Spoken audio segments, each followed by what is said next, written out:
Salve alunos do canal Atualize Educação! Hoje iniciaremos a playlist sobre o nazismo, uma playlist inicialmente com 3 vídeos previstos. O de hoje, que recebe o título de Preparando o Terreno, fala das condições econômicas da Europa, da Alemanha, da Europa e do mundo na década de 20, condições de miséria, de inflação, de pobreza, que levaram ao crescimento do partido nazista, do partido de Hitler.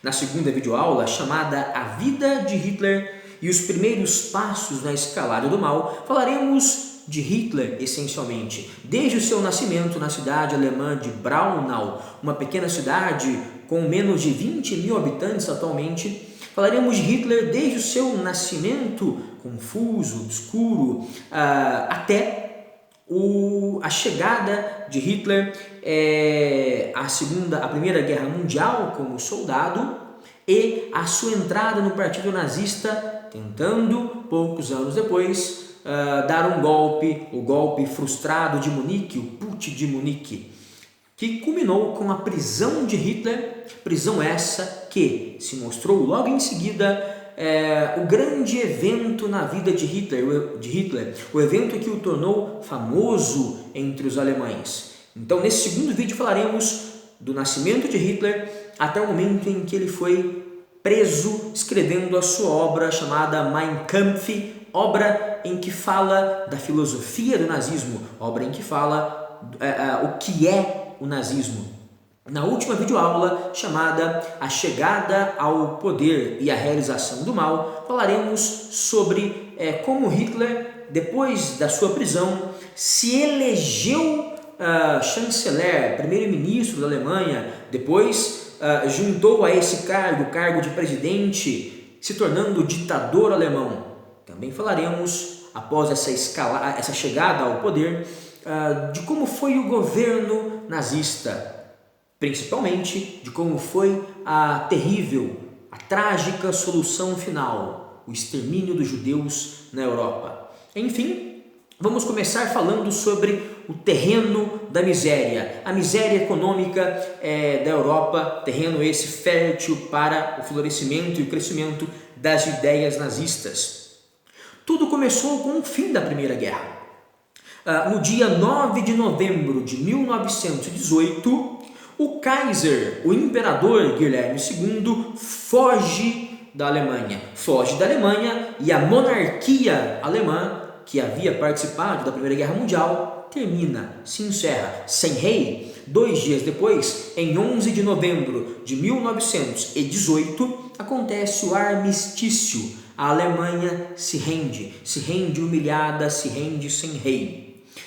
De 11 de novembro até o mês de fevereiro, de novembro de 1918 até fevereiro de 1919, nesse espaço de 3 meses, se monta e se reúne uma Assembleia Nacional Constituinte que vai fundar a República de Weimar, que vai fundar uma Alemanha que é uma república subordinada a um presidente, subordinada a um parlamento com deputados federais, subordinada a uma constituição, uma Alemanha que entraria para o mundo das democracias, que sairia da monarquia, que entraria para um mundo de paz, de prosperidade econômica, de aliança com o mundo. Não foi bem isso que aconteceu.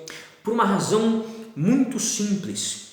De fevereiro a junho de 1919, a República de Weimar, o presidente, os deputados federais, a política de Weimar, concordou com a assinatura do Tratado de Versalhes.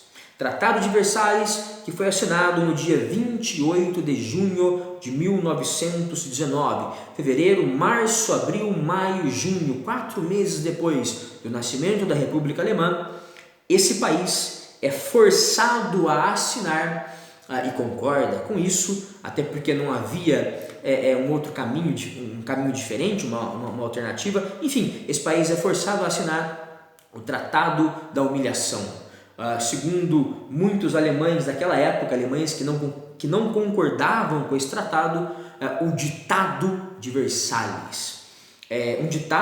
Um tratado que aconteceu, que foi assinado na região de Compiègne, na França, dentro de um vagão-restaurante, um tratado que humilhava a Alemanha em vários pontos, principalmente nos artigos 231, entre 231 e 247. Nesses 17 artigos, entre o 231 e o 247, nesses 17 artigos, estão as cláusulas, as regras mais humilhantes para a República de Weimar, para a Alemanha. Primeira regra, muito comum nos livros vestibulares: a Alemanha ficaria obrigada a ter um exército com no máximo 100 mil voluntários. Não teria mais então um exército profissional, teria o seu exército reduzido a 100 mil voluntários.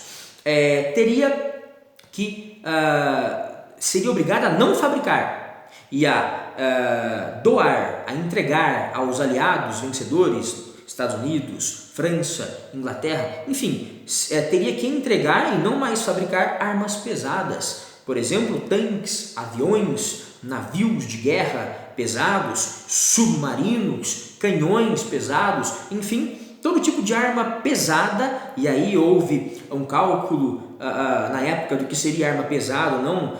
Por exemplo, se um navio passasse de um certo número de toneladas, ele deveria ser proibido de navegar em mares ou de ser fabricado e deveria ser doado, no caso dele existir já. Enfim, 100 armas pesadas para o exército alemão. A Alemanha também perdia a região rica em ferro e carvão mineral, fundamentais para a indústria da Alsácia e Lorena. A região da Alsácia e Lorena foi perdida para a França, assim como todas as colônias que a Alemanha tinha na África e na Ásia. Por fim, o seu território, isso está entre os artigos 231 e 247, a Alemanha tinha o seu território rachado no meio. Os aliados, Estados Unidos, França e Inglaterra, fizeram um corredor chamado Corredor Polonês, que cortou a Alemanha, dividindo ela em Prússia, um estado, uma região ao nordeste da Alemanha. Quando você olha para o mapa alemão, é aquela região que está ao norte e à sua direita, o nordeste alemão. Aquela região, a Prússia, passou a ficar separada do restante do território alemão. No meio passava um corredor que dava à Polônia o acesso ao mar. O acesso ao mar por meio da cidade livre de Danzig. Cidade livre de Danzig. Uma cidade administrada politicamente pela Liga das Nações, que foi a primeira ONU, a primeira forma de existência da ONU, mas que essa cidade, mesmo sendo administrada pela Liga das Nações politicamente, ela economicamente pertencia à Polônia, porque era a Polônia que usava o porto de Danzig, que dava acesso ao Mar Báltico, um acesso importante para o comércio polonês. Enfim, a Alemanha agora estava dividida em dois territórios. No meio, um corredor livre, um corredor internacional, um corredor usado pela Polônia economicamente, mas administrado pelo mundo. Enfim, é como se entre a sua sala de estar e o seu quarto houvesse um corredor por onde passassem pessoas da cidade toda sem que você pudesse reclamar. É claro, gente, que esse tratado humilhante para a Alemanha não foi um tratado de paz, mas um tratado de guerra, uma promessa de guerra. Quem apanha não se esquece, quem bate esquece. A Alemanha apanhou tanto nesse tratado que criou-se um sentimento de vingança, de revanche, um revanchismo. Os primeiros anos da República de Weimar foram péssimos economicamente. Por quê? Por conta de ter que pagar uma indenização de 33 bilhões de dólares. Isso mesmo, na época 33 bilhões de dólares valiam muito mais do que valem hoje. A Alemanha foi obrigada a pagar 33 bilhões de dólares aos países aliados, à França, à Inglaterra, aos Estados Unidos, como se ela fosse a única culpada da Primeira Guerra Mundial, tendo que pagar essa indenização, ficando sem dinheiro para importar produtos, matéria-prima, para levantar, reerguer a sua indústria, enfim, tendo que pagar essa indenização, tendo que pagar os empréstimos que ela fez, que a Alemanha fez aos bancos nacionais e internacionais, ficando sem dinheiro, é claro que não havia como aumentar a sua produção, como gerar empregos. Houve então um desemprego gigantesco. Desemprego, falta de produção, os produtos ficavam mais caros.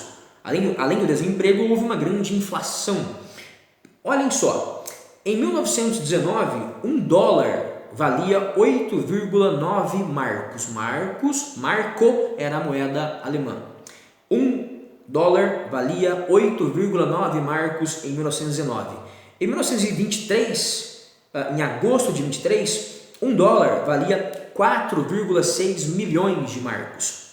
Alguns meses depois, em novembro do mesmo ano, 1923, um dólar valia 4 bilhões de marcos. 4 bilhões. De agosto a novembro, o valor saiu de 4,6 milhões para 4 bilhões de marcos. Isso era o valor de um dólar. Enfim, a moeda alemã não valia mais nada, a Alemanha não importava mais nada, a Alemanha não exportava mais nada, não produzia mais nada, inflação, preço subindo, fome, miséria, desemprego. O governo alemão tenta emitir papel moeda para os bancos nacionais, enfim, mas criando esse dinheiro sem lastro, sem trabalho, sem produção, o governo alemão piorou a situação. Por quê? As pessoas com esse dinheiro iam tentar comprar mais, e o que fazia com que os produtos que ainda existiam faltassem ainda mais, gerando mais inflação, mais desemprego, mais miséria.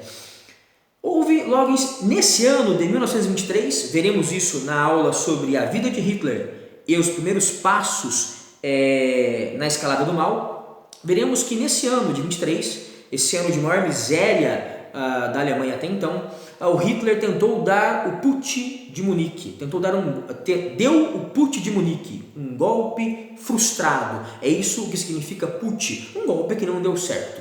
Tentou dar um golpe para assumir o poder como ditador, porque ele achava que o povo, que os políticos da Alemanha iriam apoiá-lo, porque ele salvaria a Alemanha dessa desgraça, dessa tragédia econômica, que tinha um culpado.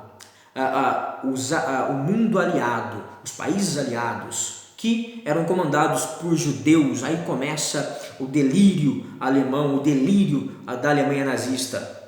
Enfim, após esse ano, veremos o Putsch de Munique na próxima videoaula, a República de Weimar passou por uma certa tranquilidade. Entre 1924 e 1929, o governo alemão aumentou os juros, o que diminuiu o consumo. As pessoas pegavam menos empréstimos para comprar. Diminuindo o consumo, não houve tanta inflação. A inflação acontece, entre outras coisas, quando você tem uma produção menor do que o consumo. Falta produto e o preço aumenta. Então, juros altos freando o consumo, diminuindo a inflação. Mão de obra barata e investimentos estrangeiros.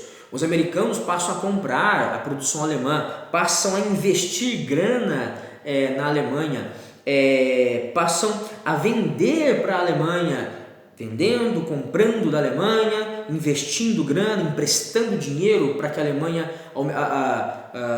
desenvolvesse a sua indústria. A Alemanha passou então a produzir ferro, a produzir aço, a carvão, a voltar a sua produção na indústria química. Enfim, a Alemanha se desenvolveu economicamente com o dinheiro que vinha dos Estados Unidos, com o consumo que vinha dos Estados Unidos, comprando matéria-prima dos americanos, enfim, ou com dinheiro americano. Só que em 1929 os americanos quebraram. Vamos ver isso na aula sobre a queda da Bolsa de Valores de Nova York. Quebraram por que os americanos? Porque houve um excesso de produção, uma superprodução na economia americana, muita produção, os consumidores não podiam comprar tanta superprodução. Não podendo comprar, as empresas quebraram. Não puderam pagar os bancos, essas empresas, os bancos quebraram. Quebradeira geral, desemprego, miséria. E aí os americanos cobraram os empréstimos que tinham feito da Alemanha. Tendo que pagar esses empréstimos, a Alemanha não podia mais importar, a Alemanha não podia mais importar as suas matérias-primas e outros produtos, a Alemanha não podia mais movimentar a sua indústria, a Alemanha não podia mais vender para os Estados Unidos, porque os norte-americanos não podiam mais comprar da Alemanha. A Alemanha volta para a miséria em 1929, assim como muitos países do mundo, e é nessa miséria, é na esteira dessa miséria, no caminho dessa miséria que Hitler novamente vai perceber que é hora de tomar o poder, mas não como na miséria de 1923, a força, mas usando a inteligência, usando o caminho das eleições, da democracia, da demagogia, falando o que o povo queria ouvir. Mas isso veremos na próxima videoaula. Por enquanto, muito obrigado e até lá!